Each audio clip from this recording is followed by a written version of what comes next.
สบายดีพี่น้องมื้อนี้เฮาก็มาดังไผ่เต่าเนาะ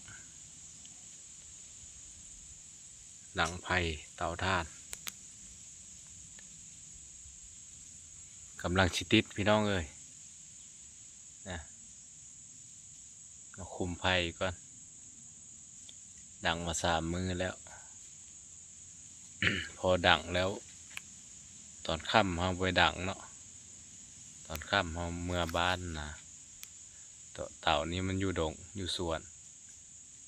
พอเฮาไปดังมันก็ดับนะตอนเช้ามาเฮาก็ได้ดังใหม่อีกอันนี้ก็เลยมาคุมให้มันติดซะ